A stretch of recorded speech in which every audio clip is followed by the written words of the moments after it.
Dengan akhlak beliau, dengan keindahan akhlak beliau Bapak Ibu, ketika ada non muslim bertamu ke rumah Rasulullah sallallahu alaihi wasallam, Rasulullah menghidangkan semangkok susu. Dan susu itu susu peras. Mereka kan sering Bapak Ibu nggih, susu peras langsung saking kambing. Niku teko lenggah terus disuguh susu sak mangkok, susu segar sak mangkok. Langsung diunjuk, le ngombe wah ngoten entek. Sak mangkok entek. Rasulullah sallallahu alaihi wasallam langsung mengambil lagi Bapak Ibu. Mendhet malih. Mangkok sik kosong niku diisi malih. Diisi susu malih satu mangkok. Dientekke meneh. Ngantos 7 mangkok, Pak. Masya Allah. Sakniki Ibu, wonten tamu teng ngene jenengan. Mboten sah non muslim lah, wong muslim mawon lah nggih. Mertamu teng jenengan suguh susu, mboten sah susu napa lah, teh mawon lah. Teh sak gelas, terus diujuk. Kirang mboten kersa? Ala nggih kersa, nggih mendhet sak gelas meneh. Tesih kersa sak gelas meneh. Nganti 7 gelas. Kira-kira jika dia piye ngoten niku, Pak. Wah, lah iki nggih.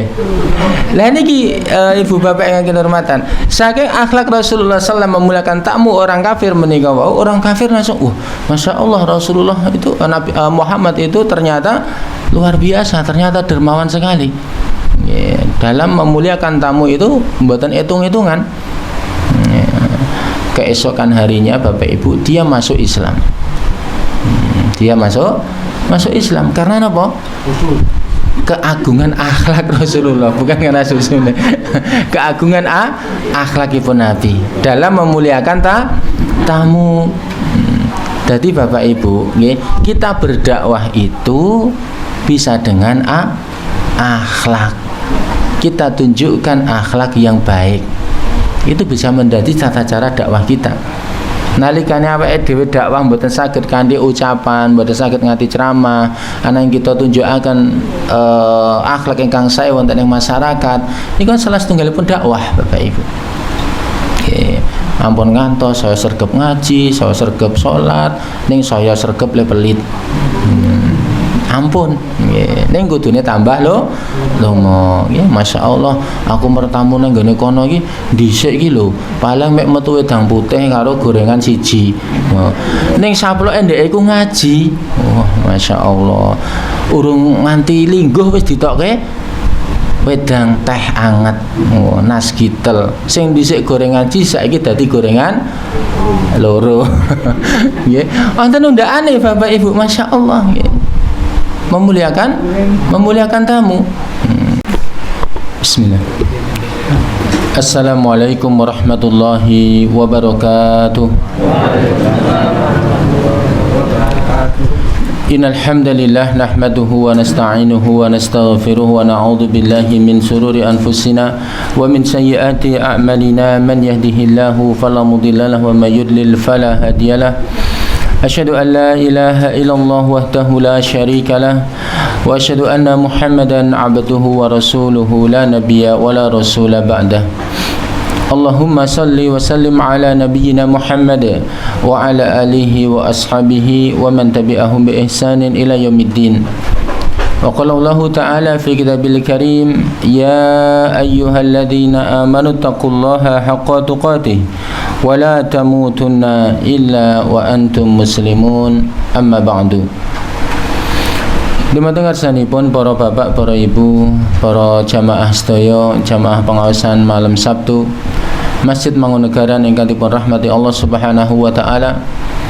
Alhamdulillah, puji lan syukur mboten kesupen tansah kita unjukaken dumateng Allah Subhanahu wa taala ingkang paring dumateng kita kanikmatan, nikmat iman, nikmat Islam, nikmat kita saged istiqomah nindakaken ketaatan-ketaatan, Mugi-mugi amal ibadah kula panjenengan sedaya tansah dipun tampi Allah Subhanahu wa taala. Allahumma amin ya rabbal alamin.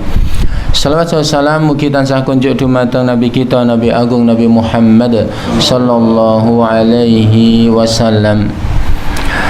Bapak Ibu jamaah rahimani wa rahimakumullah.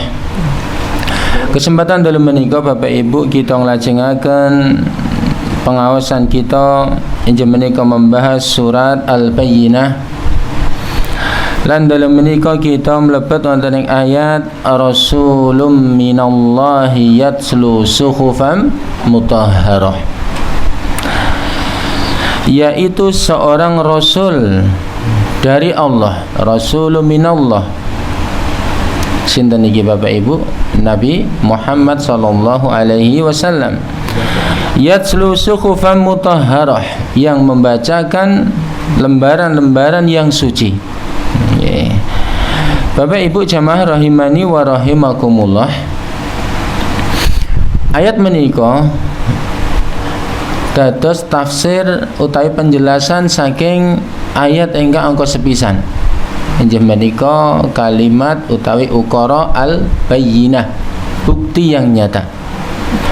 Lam yakunil ladzina kafaru min ahlil kitabi wal musyrikina munfakina hatta ta'tiyahumul bayyinah. Wong-wong kafir, innal ladzina kafaru min ahlil kitabi, saking golongane ahlu kitab, wal musyrikin, dan orang-orang musyrik, mereka tidak akan meninggalkan keyakinan mereka sebelum datang kepada mereka apa? Al-Bayyinah. Napa Al-Bayyinah niki Bapak Ibu? Bukti yang nyata ini Allah jelaskan di ayat selanjutnya. Rasulun minallahi yatslu suhufan mutahharah. Rasul yang diutus Allah Subhanahu wa taala untuk membacakan lembaran-lembaran yang suci. Jamaah rahimani wa rahimakumullah. Jadi al-bayyinah atau bukti yang nyata tersebut tidak lain adalah Nabi Muhammad sallallahu alaihi wasallam. Lan wonten ayat menika Bapak Ibu ilmukan Allah Subhanahu wa taala, Allah nyebataken suhufan mutahharah, lembaran-lembaran yang suci. Sebelum kita masuk penjelasan lembaran-lembaran yang suci, Bapak Ibu sedikit kami tambahkan mengenai penjelasan Rasulun minallahi yatslu, Rasul dari Allah. Kita ketahui bersama Bapak Ibu,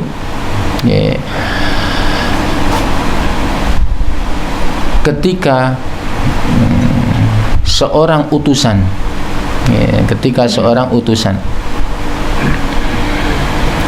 yang mengutus itu, misalnya kita contohkan seorang utusan dan yang mengutus itu orang yang mulia, misalnya seorang presiden utawi seorang raja, mesti utusannya itu bukan orang sembarangan, gitu. Karena dia membawa ajaran, membawa pesan, membawa kabar dari seorang yang mulia. Dan di sini jamaah rahimani wa rahimakumullah, yang mengutus Nabi Muhammad sallallahu alaihi wasallam itu adalah zat yang maha mulia, yaitu Allah Subhanahu wa taala. Tentunya ketika Allah Subhanahu wa taala memilih Nabi Muhammad sallallahu alaihi wasallam menjadi utusan, tentu Nabi Muhammad itu bukan orang sembarangan. Karena yang dibawa, pesan yang dibawa, kabar yang dibawa, ini adalah berasal dari Allah Subhanahu wa ta'ala. Oleh karena itu jamaah rahimani wa rahimakumullah, apapun yang disampaikan Allah Subhanahu wa ta'ala itu pasti kebenaran. Pesan yang dibawa oleh Nabi Muhammad yang berasal dari Allah Subhanahu wa ta'ala pasti kebenaran. Kebenaran. Karena Allah mempunyai sifat al-haqqu. Al-haqqu, yang maha benar. Jadi tidak mungkin salah, Bapak Ibu. Dan yang menyampaikan adalah orang yang amanah, yang sudah terkenal sebelum diangkat menjadi seorang nabi. Muhammad adalah orang yang amanah, orang yang jujur, sampai mendapatkan gelar dari orang-orang musyrikin, yaitu Al-Amin. Sehingga apa yang disampaikan oleh Rasulullah Sallallahu Alaihi Wasallam kepada kita, Bapak Ibu, kepada umatnya, ini tidak ada yang dikurangi, tidak ada yang ditambah-tambahi, dan tidak ada yang disembunyikan. Semua disampaikan kepada umatnya.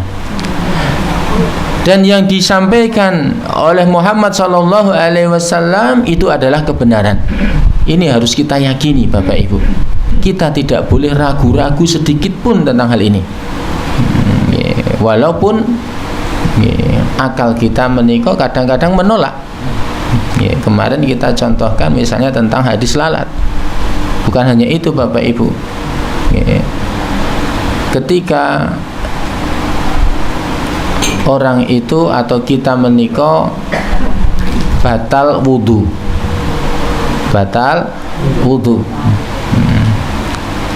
kentut kan membatalkan wudu.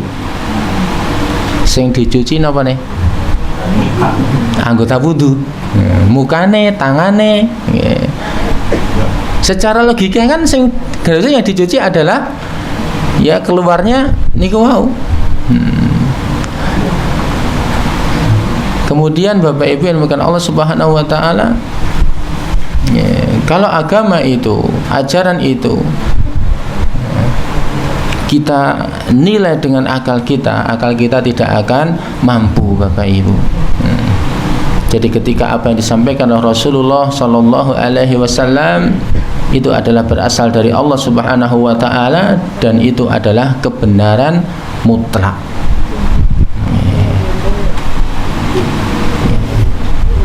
Jadi Bapak Ibu, ajaran Islam ini adalah ajaran yang sudah sempurna, dan Nabi Muhammad tidak mungkin menyembunyikan ajaran Islam. Itu yang harus kita yakini, Bapak Ibu.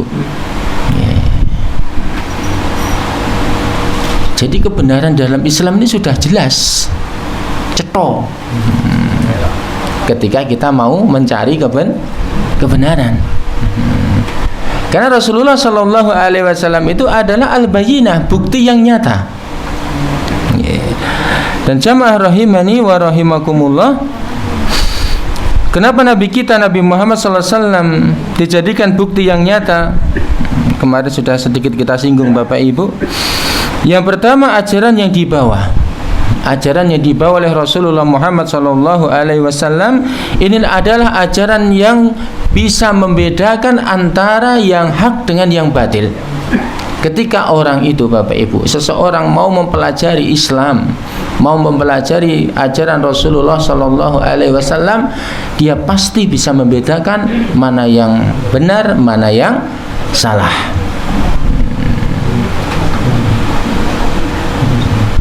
Oleh karena itu, Bapak Ibu, Al-Quran itu juga disebut juga Al-Furqan, pembeda antara yang hak dengan yang batil. Dan kemarin kita contohkan ya Bapak Ibu, bagaimana ketika Umar dan para sahabatnya ngobrol-ngobrol dengan sahabat yang lain, ngobrol tentang kenikmatan Islam, alhamdulillah ketika mengikuti Nabi Muhammad bisa membedakan mana yang benar, mana yang salah. Sehingga ketika dulu melakukan kesalahan itu menjadikan sesuatu yang aneh, kok iso aku ngelakoni seperti itu gitu. Kemarin kita contohkan Umar itu bercerita, nggih Bapak Ibu, bercerita bikin berhala saking napa? Nah, damel berhala saking tepung. Soalnya duwene nang omah ya ming tepung. Akhirnya mbasan dadi berhala saka tepung, wis dadi roti dipangan dhewe. Ya Allah, nggih. Itu menunjukkan ketika dulu jahil, belum tahu tentang kebenaran, terus mengikuti Nabi Muhammad SAW, jadi tahu tentang kebenaran, dia bisa meninggalkan peribadahan kepada selain Allah Subhanahu wa Ta'ala, dan dia merasa benar-benar bodoh. Dan ini kita rasakan Bapak Ibu. Ternyata ketika kita sudah sering ngaji, sing dhisik ra ngerti tadi ngerti. Ayo gandeng ngaji wis sepuh ya ora apa-apa. Tidak ada kata terlambat Bapak Ibu. Alhamdulillah. Tinimbang babar belas wiwit enom nganti tuwa ora tahu ngaji. Niki alhamdulillah kita sampun sepuh pikantuk hidayah sehingga Allah Subhanahu wa Ta'ala dipun gampelaken ngaos, menuntut ilmu, ngangsu kawruh basane Jawa menika, sehingga kita bisa membedakan mana yang benar dan mana yang salah. Kemudian Bapak Ibu yang dimuliakan Allah Subhanahu wa Ta'ala, Nabi Muhammad SAW dijadikan al-bayyinah atau bukti yang nyata karena keindahan akhlak Rasulullah SAW. Dan keindahan akhlak Rasulullah ini yang memberi pujian adalah Allah Subhanahu wa Ta'ala.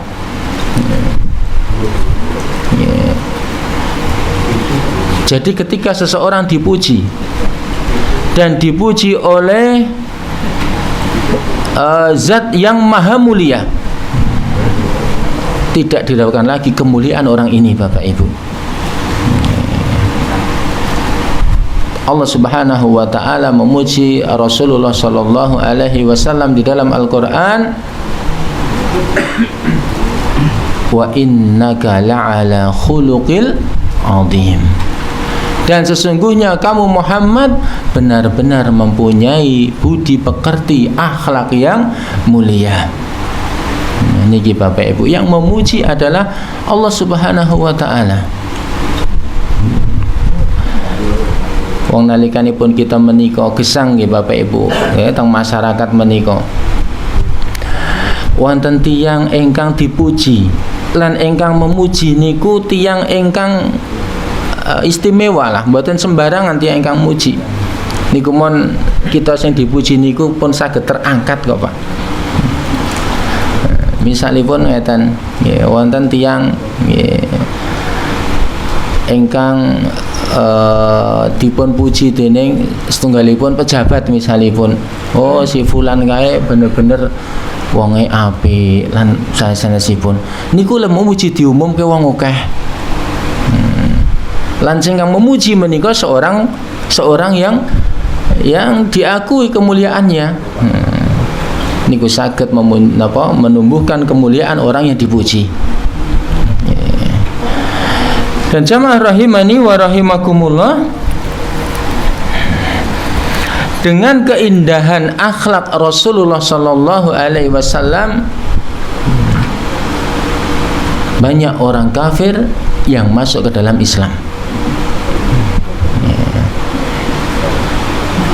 Jadi dengan keindahan akhlak Rasulullah sallallahu alaihi wasallam ini adalah bukti yang nyata sehingga banyak orang kafir yang masuk ke dalam Islam. Salah satu contoh Bapak Ibu, kami bawakan salah satu contoh ketika ada seorang non-Islam yang bertamu ke rumah Rasulullah sallallahu alaihi wasallam.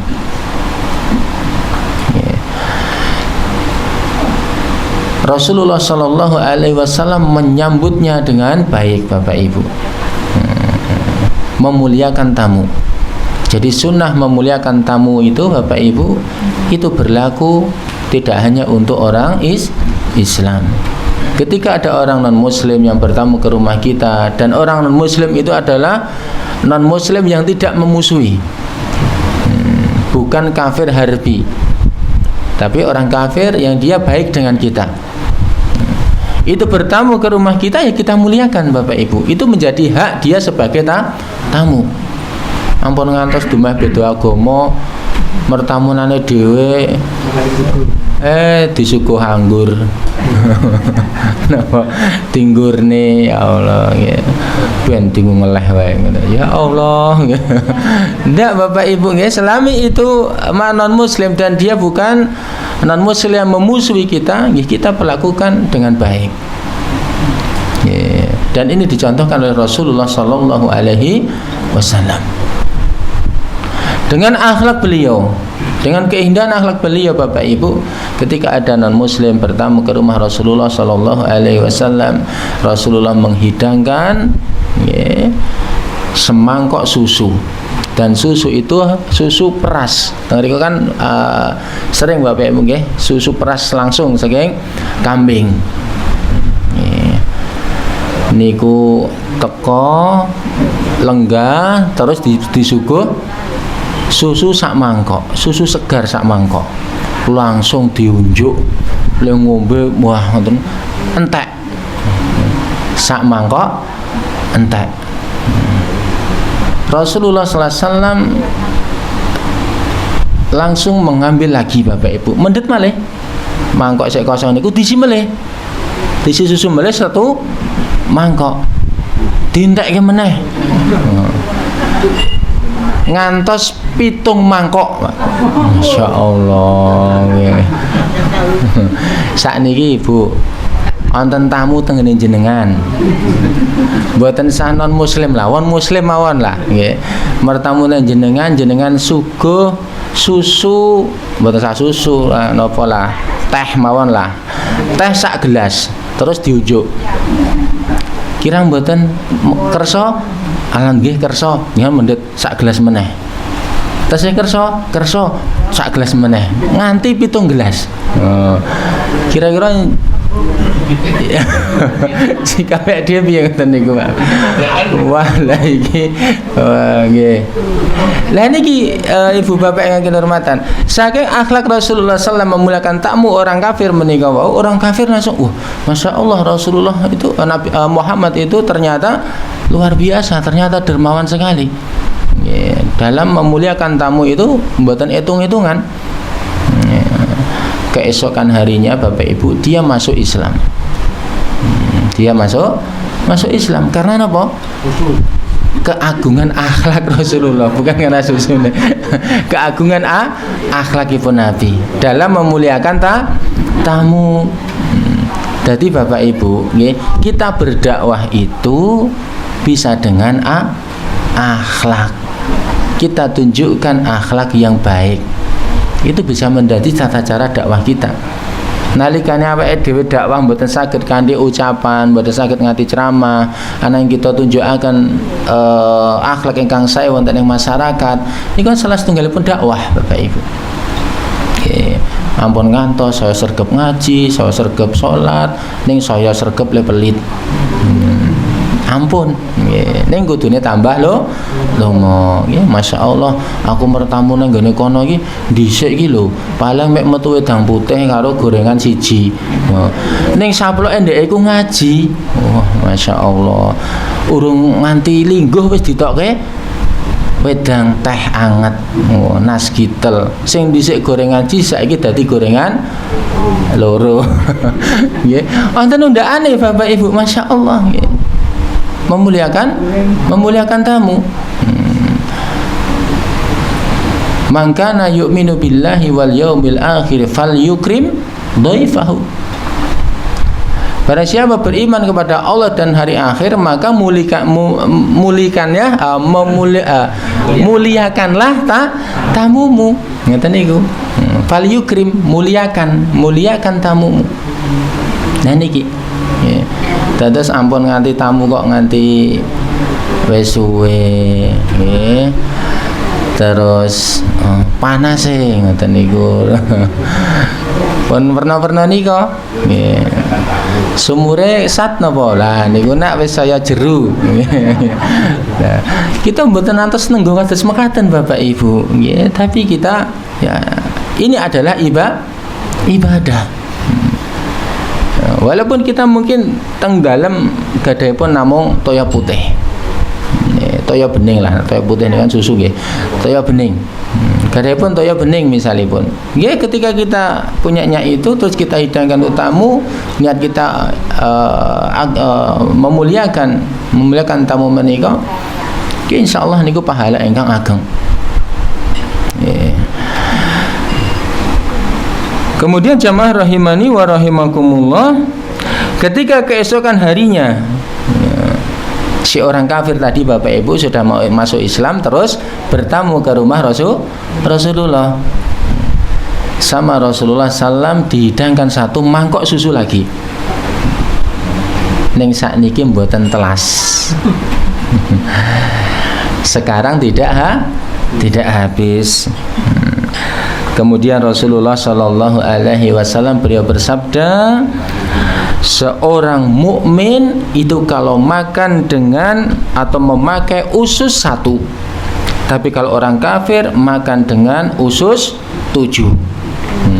Artinya nak wis balik pun napa saderenge kafir terus mlebet Islam niku nggih wonten perubahan sing luwih apik. Nyun sewu sadurunge napa nak antin tak 7 mangkok niku jenenge ngoten niku mbasan mlebu Islam ya mangkok nggih ada perubahan yang lebih baik. Ini seperti itu jamaah rahimani wa rahimakumullah. Dan masih banyak lagi Bapak Ibu kisah bagaimana Rasulullah Shallallahu Alaihi Wasallam memberikan hadiah ratusan unta untuk seorang semacam kepala suku yang itu suku itu masih kondisi musyrik. Dengan kemurahan, dengan kedermawan Rasulullah SAW itu bisa masuk Islam. Jamaah rahimani wa rahimakumullah. Kemudian yang ketiga Bapak Ibu, Rasulullah Sallallahu Alaihi Wasallam atau Nabi Muhammad Sallallahu Alaihi Wasallam, beliau disebut atau dijadikan bukti yang nyata, yaitu beliau diberikan mukjizat oleh Allah Subhanahu wa Ta'ala. Dari mukjizat yang beliau bawa, napa niku mukjizat Bapak Ibu? Mukjizat ini napa? Ada yang soal wah alhamdulillah oleh mukjizat ngono. Pun pas napa dereng ngoten lho perkataan niku. Mukjizat itu Bapak Ibu sesuatu yang itu menjadi sesuatu yang luar biasa. Sesuatu yang luar biasa. Yang itu diberikan oleh Allah Subhanahu wa Ta'ala kepada Nabi dan Rasul untuk membuktikan kebenaran yang dibawa oleh Nabi dan Rasul tersebut. Jadi mukjizat niku kagem sinten? Nabi dan Rasul. Dan itu adalah sesuatu yang luar biasa. Kita contohkan Bapak Ibu, Nabi Musa mukjizatipun apa? Tongkat. Tongkat yang bisa untuk membelah lautan. Kan kalau tongkat nomare tongkat kan mboten saged Bapak Ibu nggih. Tapi ini Allah memberikan mukjizat, sesuatu yang luar biasa. Ketika dipukulkan ke laut itu bisa terbelah dan bisa untuk jalan. Kemudian Nabi Isa alaihissalam diberi mukjizat Allah Subhanahu wa Ta'ala bisa menghidupkan orang yang mati. Nabi Ibrahim alaihissalam beliau diberi mukjizat ketika dibakar tidak hangus. Dan masih banyak mukjizat-mukjizat yang diberikan kepada para nabi. Dan mukjizat yang paling agung adalah yang diberikan kepada Nabi Muhammad sallallahu alaihi wasallam. Kenapa mukjizat yang paling agung Bapak Ibu? Al-Qur'an. Nabi juga punya mukjizat selain Al-Qur'an Bapak Ibu. Bisa membelah bulan. Gitu. Dari jemari Rasulullah bisa keluar air. Dari sekian mukjizat Nabi Muhammad SAW, ini yang terbesar adalah Al-Quran. Al-Quran adalah mukjizat terbesar yang diberikan Allah Subhanahu wa Ta'ala kepada Nabi Muhammad SAW. Dan mukjizat tidak bisa dipelajari. Berarti mboten wonten guru Arab duwe mukjizat niku mboten wonten. Beda dengan sihir. Kalau sihir kan bisa dipelajari Bapak Ibu.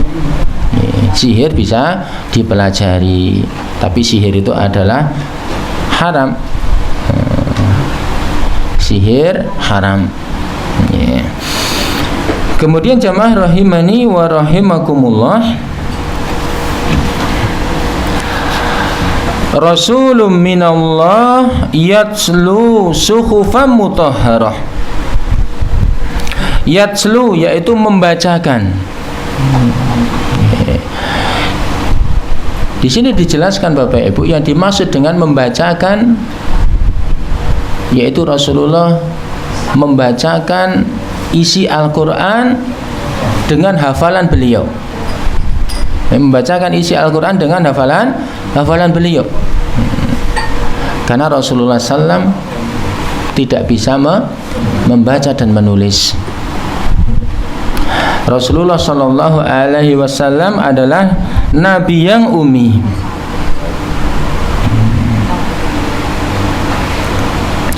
Bapak Ibu jamaah rahimani wa rahimakumullah, ketika wahyu pertama kali turun Bapak Ibu di Gua Hira, Rasulullah disikep. Oh belum sampai pembahasan surat niku nggih. Al-A'la nggih. Al-Alaq nggih, Al-Alaq nggih. Yaqra bismi rabbikal ladzi khalaq nggih. Jadi Bapak Ibu, insyaallah besok pembahasannya insyaallah lebih lengkap nggih. Jadi ketika Rasulullah sallallahu alaihi wasallam berada di Gua Hira dalam kondisi sepi, tiba-tiba ada makhluk yang disikap, didekep ngoten niki Pak. Kita mboten saged bayangaken ketika napa dhewe ngerti-ngerti ana wong wah sapa iki ngoten. Dan Rasulullah SAW benar-benar merasakan ketakutan Bapak Ibu. Dan di situ ternyata adalah malaikat Jibril. Iqra, bacalah. Kemudian Rasulullah SAW menjawab, ma ana biqari'in, aku tidak bisa membaca. Iqra, bacalah. Ma ana biqari'in, aku tidak bisa membaca. Sampai diulang tiga kali. Dari sini Bapak Ibu yang dimuliakan Allah Subhanahu wa Ta'ala, Rasulullah SAW itu tidak bisa membaca dan tentunya tidak bisa menulis. Nabi yang ummi. Mungkin sebagian orang Bapak Ibu ini menjadi celaan. Loh, nabi ne wong Islam ora iso maca, ora iso nulis. Kenapa Bapak Ibu? Allah Subhanahu wa Ta'ala memilih Nabi Muhammad yang tidak bisa membaca dan tidak bisa menulis. Ini pasti ada hikmahnya Bapak Ibu. Karena tadi di awal Rasulun minallah, Rasul dari Allah. Ketika yang dipilih itu adalah, ketika yang memilih itu adalah zat yang maha mulia, tentunya orang yang dipilih yang pasti orang yang mulia. Mungkin menurut ukuran manusia, ketika manusia tidak bisa membaca, tidak bisa menulis, itu adalah suatu kekurangan. Dan ketika Allah Subhanahu wa taala memilih Nabi Muhammad sallallahu alaihi wasallam yang ummi, yang tidak bisa membaca dan tidak bisa menulis, ini ternyata ada hikmahnya. Dijelaskan di sini Bapak Ibu,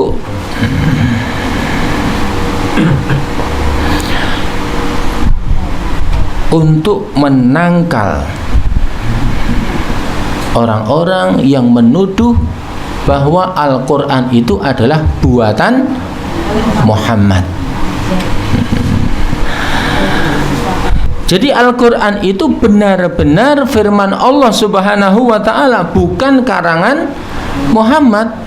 Terus pun dia cengarang Mbak Bu, nulis ora iso, maca ora iso. Iya mboten? Nggih. Jadi ketika ada orang yang mau melecehkan Nabi Muhammad, mau melecehkan Al-Quran, oh Al-Quran kuwi gaweane Muhammad loh. Itu sudah bisa terjawab ketika Nabi Muhammad itu adalah ummi, tidak bisa menulis dan tidak bisa membaca. Ngendi ono ora iso nulis, ora iso maca, kok iso ngarang, iso nulis? Kan mboten mungkin Bapak Ibu. Nah ini. Tapi di kitab-kitab yang lain apa Bapak Ibu? Ya, nanti ada penjelasannya ya. Itu sudah diubah-ubah oleh tangan-tangan manusia. Tapi Al-Quran itu terjaga sejak diturunkan kepada Nabi Muhammad SAW sampai nanti hari kiamat. Al-Quran itu terjaga. Kemudian jamaah rahimani wa rahimakumullah, yatslu di sini Bapak Ibu maksudnya adalah Rasulullah membaca hafalannya. Karena Rasul tidak bisa membaca dan menulis, membaca ngeten iki nggak bisa. Membaca lembaran secara teks nanti nggak bisa. Tapi Rasulullah membacakan hafalannya. Apa yang Allah firmankan kepada beliau, beliau hafal lalu sampaikan. Dan dulu Bapak Ibu yang dimuliakan Allah Subhanahu wa taala, belum ada yang namanya di zaman Rasulullah Umar, di zaman Rasulullah Abu Bakar, Umar, ini belum ada yang namanya apa? Mushaf Al-Quran dibukukan. Jadi di sini ayatnya suhufum Rasulun minallahi suhufam mutahharah. Lembaran-lembaran yang suci. Karena firman Allah Subhanahu wa taala ketika Rasulullah membacakan, itu banyak ditulis oleh para sahabat. Ada yang ditulis di pelepah kurma, ada yang ditulis di Bapak Ibu, di kulit-kulit pohon, macam-macam. Dan ketika di zaman Utsman, itulah muncul pembukuan Al-Quran. Al-Quran dibukukan, dan pada awal-awal dulu Bapak Ibu Al-Quran itu tidak ada titik-titik, ini enggak ada. Terus bar niku bertahap wonten titik-titik ning harokate enggak ada. Gundul. Terus sakniki alhamdulillah sampun wonten harokatipun. Dan niki jamaah rahimani wa rahimakumullah. Yatslu di sini Bapak Ibu yaitu Muhammad atau Rasulullah sallallahu alaihi wasallam membacakan Al-Quran dengan hafalan beliau. Kemudian jamaah rahimani wa rahimakumullah, suhufan mutahharah. Suhufan mutahharah, lembaran-lembaran yang suci. Mutahharah artinya suci Bapak Ibu. Jadi Al-Quran itu adalah suci.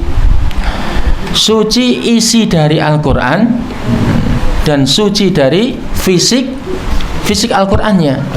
Jadi Al-Quran itu secara fisik suci, secara isi juga suci. Mungkin kesempatan hari ini Bapak Ibu kita sampaikan untuk yang suci secara isinya. Suci isi dari Al-Quran. Kesucian isi Al-Quran, Bapak Ibu, yaitu ajaran Al-Quran bersih dari ajaran yang negatif, seperti ajaran kesyirikan dan ajaran-ajaran maksiat.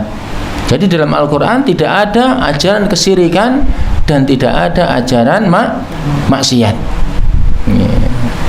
Sampai-sampai Bapak Ibu, jenengan anak tesekamutan ketika kita membahas surat Al-Lahab. Sinten jenenge Al-Lahab asline, Pak? Wah, ranggo hadiah aku. Abdul. Wah, lah dhisik mejute nang lor itu yang lali. Abdul Uzza. Gitu, Abdul Uzza. Uzza niku sinten? Uzza itu kan salah satu sesembahan berhala. Jadi di dalam Al-Quran Allah tidak mau menyebut nama asli Abu Lahab, tapi Allah menyebutnya dengan nama panggilan atau dengan kunyah, yaitu Abu Lahab. Tabbat yada abi lahabiyu wa tabb. Allah tidak ingin Al-Quran ini ada nama yang berisi kesyirikan. Karena kalau Abdul Uzza ini kan sudah nama kesyirikan, hambanya berhala, ini kan sudah syirik. Dari isinya Bapak Ibu, dari kata-kata dalam Al-Quran ini tidak ada yang mengandung kesyirikan. Ini bukti kesucian Al-Quran dari isinya.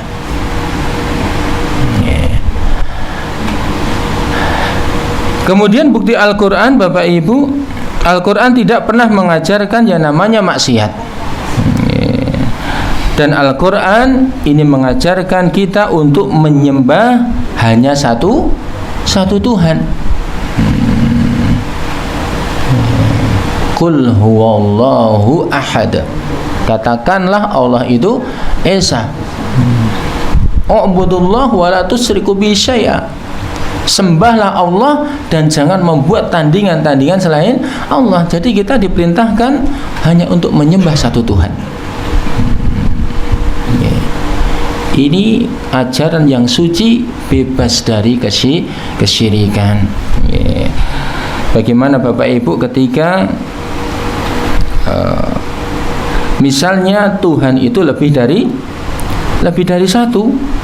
Wah, bisa kacau Bapak Ibu. Soalnya misalipun ada Tuhan lebih dari satu.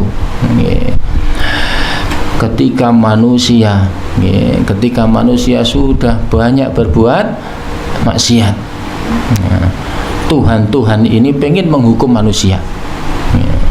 Misalnya Tuhan A, dia yang menguasai gunung, menungso arep tak hukum gunung iki kudu jeblok. Tuhan B, dia sik nguasai laut, iki kudu laut itu bludak kaya tsunami. Udan terus Tuhan C. Nah, Tuhan C, wah aku pengen ya angin lah. Bagaimana beberapa Tuhan ini pengen gawe rusak saking menungso menika saking kathah dosanipun. Misalipun kados ngaten. Niki kan sekali Tuhan karepe niku mbok sithik ngoten kan. Nggih. Ning gandane iki Tuhan niku do nggugu karepe dhewe, akhiripun sekali itu do bareng-bareng akhirnya bubrah kabeh alam menika. Gunung jeblok iki ya Allah lan sanes-sanesipun. Dan kita tidak bisa bayangkan Bapak Ibu ketika Tuhan ini lebih dari satu. Kon ana perbedaan pendapat terus pundi? Sijine pengen ngeki udan, sijine pengen ngeki panas. Malah macam-macam ya, Masya Allah nggih Bapak Ibu. Ajaran Islam menika panci luar biasa. Mengajarkan menyembah hanya satu Tuhan dan melarang untuk menyekutukan Allah Subhanahu wa taala. Jamaah rahimani wa rahimakumullah.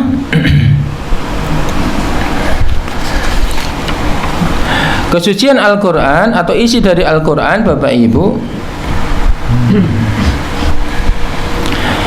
isi Al-Quran ini akan menjadikan orang yang mempelajari Al-Quran, memahami Al-Quran, dia tidak akan ada keraguan sedikit pun di dalam hatinya. Jadi akan benar-benar membuatnya yakin, Bapak Ibu, karena isi Al-Quran, Bapak Ibu, semua adalah kebenaran. Dan bagaimana untuk menumbuhkan keyakinan dan tidak ada keraguan sedikit pun, yaitu dengan kita membaca Al-Quran, memahami isi Al-Quran, mengamalkan Al-Quran, dan istiqomah di dalam mengamalkan Al-Quran. Awak dhewe tahapipun dugi pundi? Maca Al-Quran sampun, alhamdulillah. Engkang maos Al-Quran sampun ngertos isinipun? Wonten sing sampun, wonten sing dereng. Berarti sik maca akeh, sik ngerti isine luwih kan oleh sithik? Luwih sithik. Sing saking isi ngertos isine niku wau sik ngamalke saya akeh napa saya sithik. Sik maca, sik ngerti isine, sik ngamalke, terus istiqomah ngamalke. Niki saya sithik malih. Berarti adik kudu introspeksi ndelok awake dhewe tekan ndi kira-kira, Bapak Ibu. Pramila kadang kita niku kan tesih kadang-kadang tesih wonten keraguan-raguan.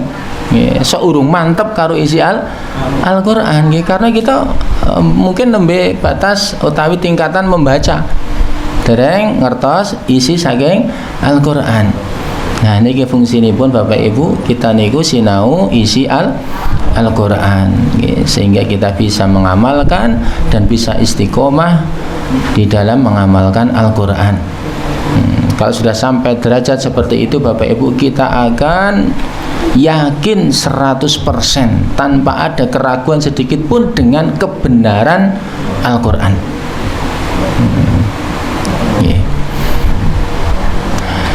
Menika Bapak Ibu yang bisa kita kaji kesempatan malam hari ini, sampun mlebet waktu Isya. Insyaallah pertemuan yang akan datang kita masih melanjutkan tentang suhufam mutahharah, lembaran-lembaran yang suci. Jadi insyaallah kita akan melanjutkan kesucian Al-Quran dari fisik Al-Quran menika ugi suci. Insyaallah kita kaji pepanggihan ingkang badhe dateng.